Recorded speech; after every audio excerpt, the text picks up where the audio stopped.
put ourselves into a place where it's very hard to get out. Without the animals, you cannot revive a land like this. गुरु, ये आपका जो save soil मिट्टी बचाओ अभियान है, पूरी दुनिया से आप घूम के आए हैं यहाँ पे, ये हिंदी बेल्ट के जो राज्य हैं यहाँ पे जब तक लोग जागरूक नहीं होंगे तब तक कोई भी अभियान मुझे नहीं लगता कि सफल हो पाएगा। You must change that opinion. So, if it doesn't work in the Hindi belt, it will not work anywhere, is that what he said? That's right. You must change that opinion, that will cause lots of unnecessary situations in the country, because you must understand large parts of this country is not Hindi belt. It is… let us not go in this direction, because India, we are proud that we have so many languages. What a language means is, in terms of human intelligence, of the many expressions that human beings find, language is one of the most complex things that we do in our brains. So in one nation, if we have 28, 30, 40 languages, this shows how complex a brain we had. We must maintain that complexity, should not pick any one language and dumb ourselves down. It's very important. I've been pushing this, everybody, all for political reasons and other things, people are saying my language versus your language. I am saying every child in the school should learn 4 to 5 languages. If not to read and write, at least to speak. Because there is substantial evidence, scientific evidence to show one who speaks multiple languages naturally has a much more invigorated brain. I think we need that in Hindi belt also. Sadhguru, I have one question. Yeah, so actually, how can the illiterate farmer get to know about the policies that you are talking about in that book? Like, a lot of farmers are illiterate; they are not that educated that we can create awareness among them. So, what do you think about it? See, this is an incentive-based policy. The government needs to work out an incentive. It's not for me to tell them how much and what, but government needs to work out an incentive. Right now it's well below 1%, most of Uttar Pradesh. So if you announce an incentive, if you get it to 3%, you will get this much money.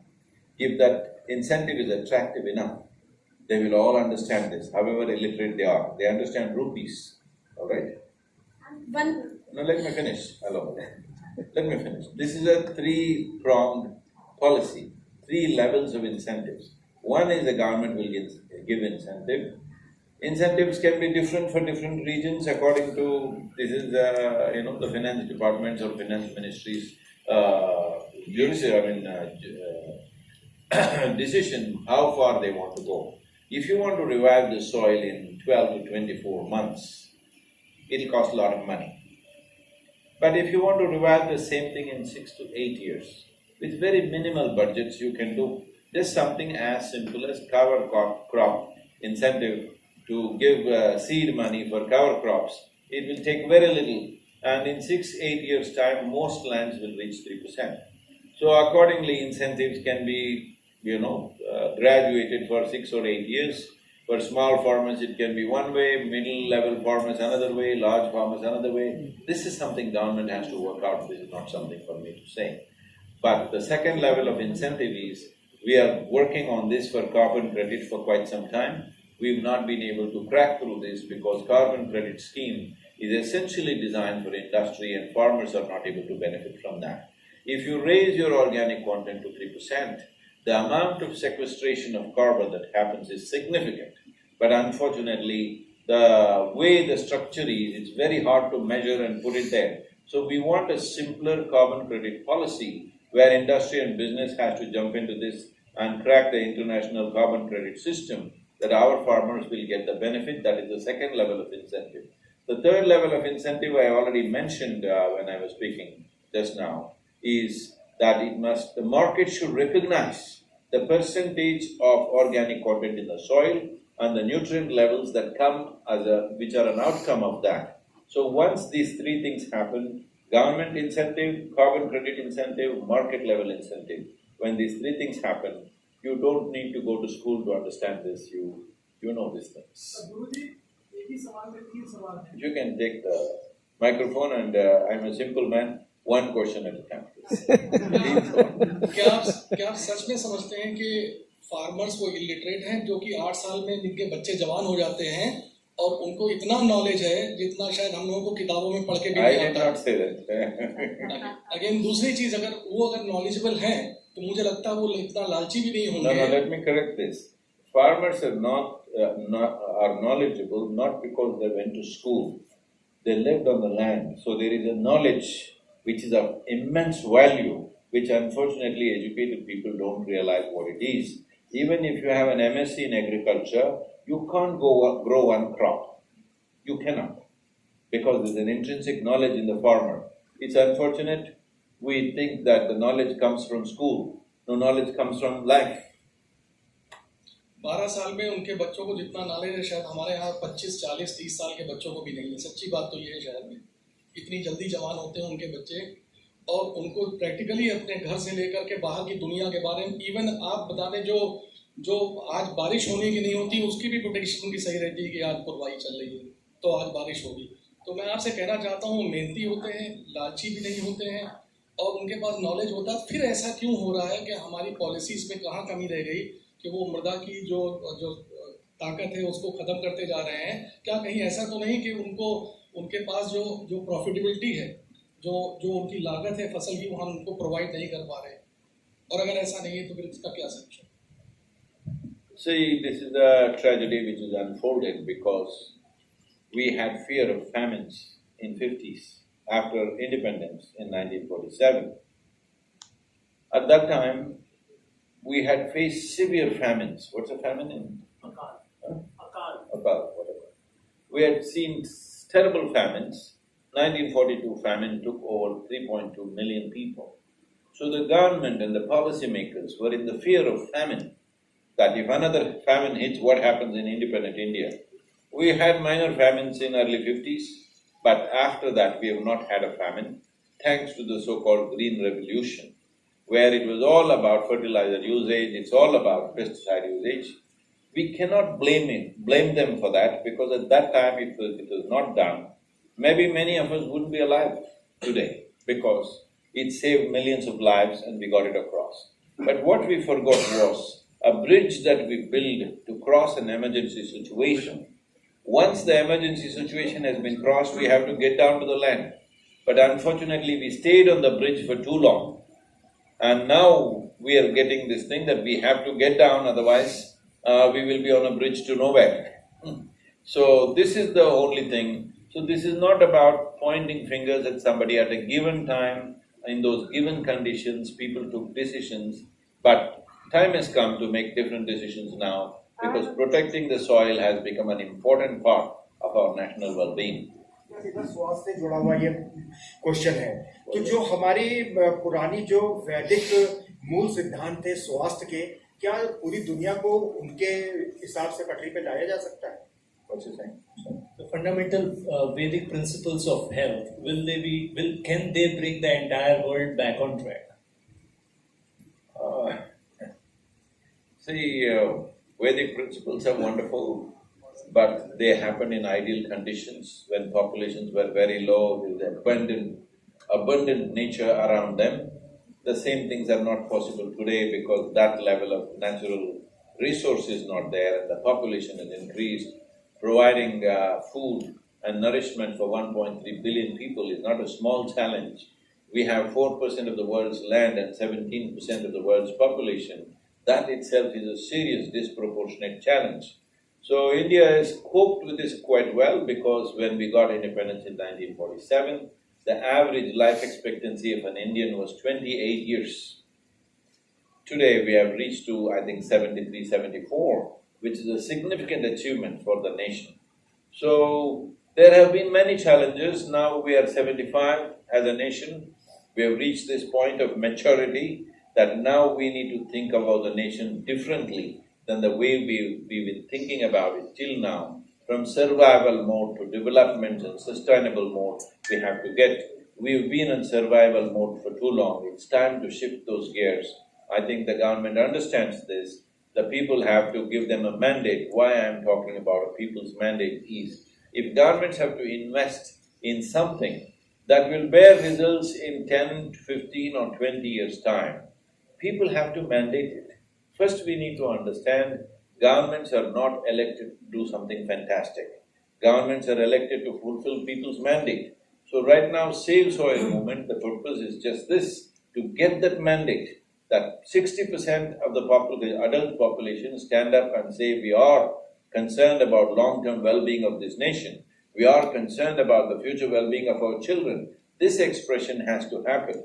This is why this Save Soil movement, since we started this on 21st of March, we have covered 27 nations, over 23,000 kilometers, and 74 nations have come on board for Save Soil policy. And the important thing is, most nations are right now looking at this as a credible policy, because in COP15, when I addressed them, we did shift the agenda from all kinds of other things towards soil. This is one important thing that we are requesting the central government and the state governments, is to separate soil from other ecological issues, because other ecological issues have problems of opposing some business or some organization or some lobby or something. There is nobody in the world who is against enhancing the soil organic content of the soil, carbon content of the soil. There is nobody against it. I have spoken to fertilizer industries, I have spoken to pesticides, I have spoken to oil industry, automobile industry. Nobody is against it. So it is very important. Soil is separated as a separate subject with reference to other ecological issues, because other ecological issues have economic aspects where there is a conflict of interest at various levels, which will be debated for endlessly for decades to come. It is not going to be turned around just like that, but soil can be turned around, and soil is just not another issue, it is of existential significance. So when you entered Uttar Pradesh today, अगर आप microphone ले लें तो बेहतर होगा. you have entered Uttar Pradesh today only? Yesterday afternoon or evening, I came to Agra, and from Agra to here I came to India. So, what difference have you found between the other states of India and Uttar Pradesh when you are on a campaign of Save Soil, and you must have seen something special about this Uttar Pradesh soil of Uttar Pradesh and everything there? Well, the other two states I passed through were Gujarat and Rajasthan. As you know, Rajasthan is a partially a desert state, and Gujarat also has large tracts of barren lands, but I think Gujarat has done fantastic because of its cooperative movements. Such movements definitely have to come to Uttar Pradesh. The beauty about Uttar Pradesh is you have taken to fruit cultivation in a big way, so that is making a difference. At the same time, on an average, if you look at it, if you include Bundelkhand into the whole statistics, then all your statistics will come down very badly, so that a region needs to evolve. Being a very heavily farmed region, being a large part of it being the Ganga Basin, it is distressing to see that the soil organic content statistics in the government itself is well below 0.5% in large tracts of land, which needs to improve. I'm sure in the horticultural lands it is good, but the agricultural lands need to be taken care of. So this is why we are pushing for a policy to enhance organic content to 3%. I'm sure under the dynamic leadership that you have, which has a clear 5 years, can do things now. Because this is the nature of democracy, which is close to election. You can't do much.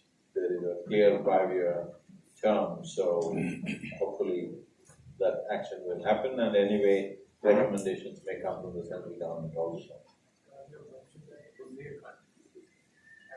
Have you got some special plan about Bundelkhand? It's not for me to have special plans about different regions of the state. Yes, for that we are presenting a soil policy handbook document which is over 500 pages, which addresses every type of soil. So we made 193 documents like this for 193 nations, considering the latitudinal position of a given nation, soil types, economic conditions, and also the agricultural traditions of the countries. Why agricultural traditions is, even if you have all the science with you, you cannot change agricultural traditions overnight. So taking these four aspects into consideration, we made 193 documents like this.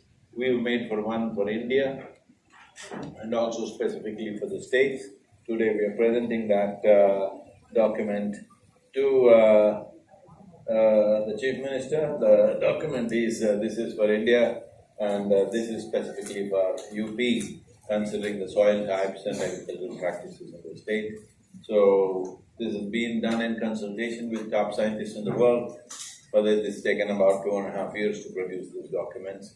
These are not policies, these are just handbooks for policymaking. So my question is Take it, Mike. that Bundelkhand is badly hit by water scarcity. So increasing organic content in the soil may help getting water level better. Definitely, it's not only about water level better. So this is one thing that everybody needs to understand. Everywhere in the world there is this misunderstanding that because of rain there shall be trees. No, it's because of trees there shall be rain. This is the nature of ecology. And unfortunately, in the last 70 years, we have removed really nearly over 90% of the green cover in the Ganga Basin, large part of the Ganga Basin being in UP. In a way, we built Indian railways from the timber from the Ganga Basin in 60s and 70s, even starting from 50s. So we paid a price for that. It's time to put it back, but there is no opportunity to bring back afforestation in a big way because land is already shared with people. An average land holding in Uttar Pradesh is about 0.7 hectares, which is extremely small to make it economically viable. So there is no power of scale at all among the farmers. So it's very important that now that we have started this movement of farmer producer organizations across the country, we must do that in UP because with 0.7 hectares average land, you cannot operate that land in any sensible way. It can't be, relevant in the marketplace at all. So naturally a farmer gets exploited because there is no power of scale at all. There is no power of scale, absolutely. So we have done this in the south. It is being promoted now by the government, but somebody needs to handhold them to form large-scale FPOs. As I said earlier, I was in Banas and it's really wonderful to see how farmers have come together as a cooperative and how much wealth and success they have created for themselves because of the power of scale. And that needs to happen everywhere. And now,